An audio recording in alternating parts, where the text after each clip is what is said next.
True, I'm sorry Maud, I forgot to add that to the title.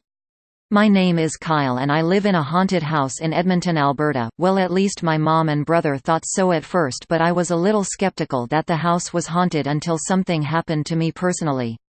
I'm 19 now, but this story takes place when I was 17 and in the middle of August.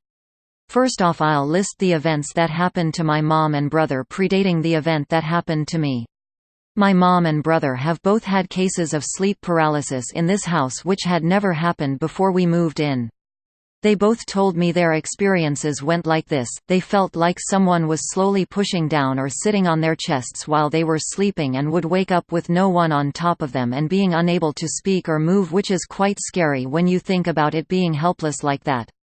Another thing that has happened to both my mom and brother was that while they were sleeping or on their beds, something would suddenly out of the blue yank off the covers and scare the absolute shit out of them.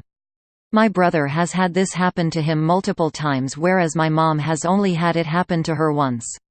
My brother also experienced the same thing as I did, but 2 weeks before I had it happen to me, and he didn't tell me this until the day I saw what he did. Now that you know the predating events, I'll tell my story.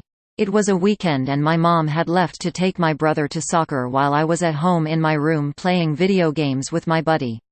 After we had stopped playing, I turned Discord off after saying goodbye to my friend and turned my PC off and sat on my bed and opened up YouTube to watch some of my favorite YouTubers as they had just uploaded a video. While I'm laying on my bed, I hear the dishes in the sink in the kitchen down the hall start rattling, and then I begin to hear the cabinets being opened and closed. Me being stupid and thinking it's just my mom back from soccer with my brother when they had just left 30 minutes ago and soccer usually takes like 2 hours, I peek my head out my door and down the hall to see if it's them.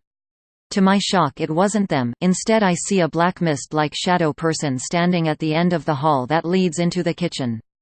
In complete awe of what I'm seeing, I just stare at this thing, unable to process what is in front me. After what seemed like a minute or two, I dip back into my room and slam the door shut and sit against it. I remembered my phone was on my bed and slide over to it and text my mom and ask her WTF I should do. She tells me to get the hell out of the house and go stay at a friend's until she gets back home with my brother. So I do that. I look outside my door and down the hallway to see if it's clear. Lucky for me it was. Gathering my courage and grabbing my longboard, I book it down the hall and out the door of my house, grabbing my shoes on the way and stopping on the driveway to put them on. As soon as I had them on my feet, I plopped my board on the ground and started off, almost wiping out in my hurry, and ride over to the friend's house who I was previously playing games with before the SHTF.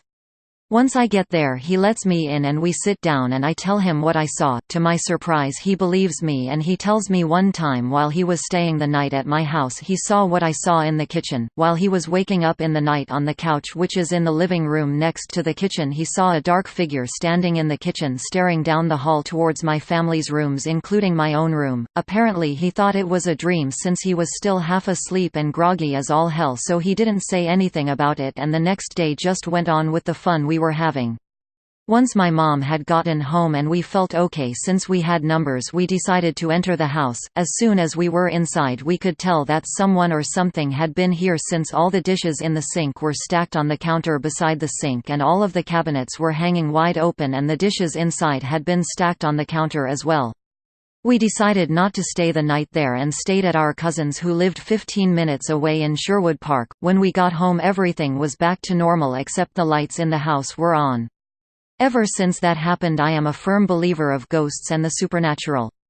This content was